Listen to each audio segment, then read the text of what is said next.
Halo semuanya, perkenalkan nama saya Mikael Christian dengan NIM 230491100018.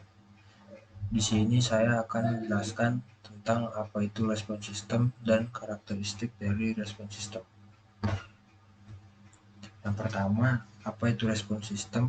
Respon sistem adalah perubahan perilaku output suatu sistem terhadap perubahan sinyal input.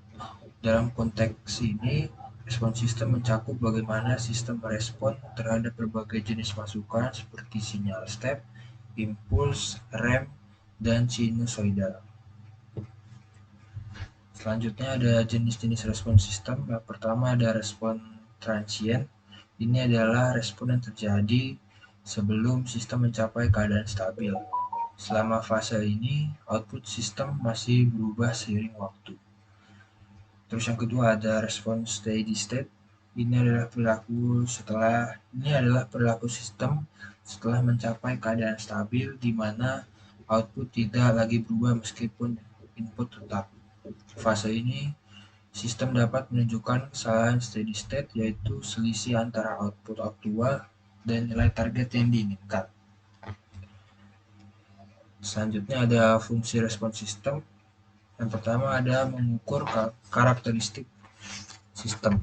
Dalam aspek ini, respon sistem membantu dalam menganalisis kinerja sistem kontrol dengan mengukur bagaimana output sistem bereaksi terhadap perubahan input. Yang kedua ada optimasi pengendalian proses industri.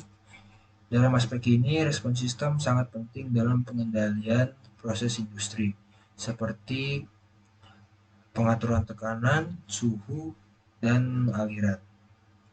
Yang ketiga ada optimasi controller. Dalam aspek ini, respon sistem menentukan konstanta controller yang tepat untuk memastikan sistem stabil dan responsif. Yang keempat ada penerapan dalam robotika dan otomasi. Dalam robotika, respon sistem digunakan untuk mengendalikan gerakan robot dan memastikan bahwa mereka dapat beradaptasi dengan lingkungan di sekitarnya. Yang kelima, kestabilan sistem. Respon sistem juga digunakan untuk menentukan kestabilan sistem. Dikatakan stabil, tanggapan sistem terhadap gaya pemaksa akan mengecil atau berkurang. Yang keenam, simulator respon sistem digunakan untuk memvisualisasikan dan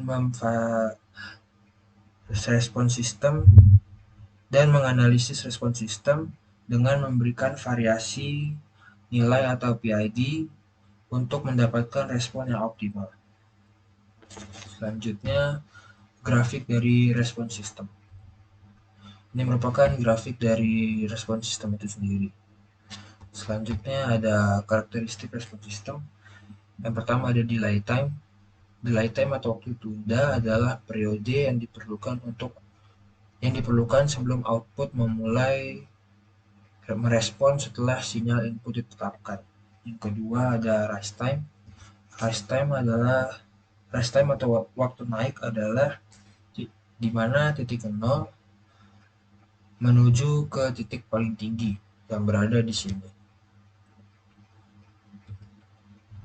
Selanjutnya ada waktu puncak atau peak time. Nah, waktu puncak itu atau peak time itu berarti ada di sini. Selanjutnya ada overshoot. Overshoot adalah respon sistem yang melewati garis yang melewati garis target. Nah, di sini ada dua yang overshoot, ada di ini dan ini. Kenapa ini disebut dengan overshoot? Karena dua ini melewati garis dari target. Selanjutnya ada settling time. Settling time adalah respon sistem akan menuju garis stability. Nah, di sini merupakan garis menuju stabilitas dari respon sistem. Selanjutnya ada kesimpulan. Respon sistem adalah reaksi terhadap input eksternal yang terdiri dari respon transien atau sementara dan steady state atau stabil. Berdasarkan pola respon, sistem bisa overdamped atau tanpa osilasi, underdamped dengan osilasi, atau critically damped cepat tanpa osilasi. Faktor-faktor seperti jenis input dan karakteristik sistem mempengaruhi respon. Tujuan analisis respon sistem adalah untuk memastikan stabilitas dan performa yang diinginkan. Sekian dari saya mengenai penjelasan respon sistem dan karakteristik dari respon sistem. Kurang lebihnya mohon maaf. Terima kasih.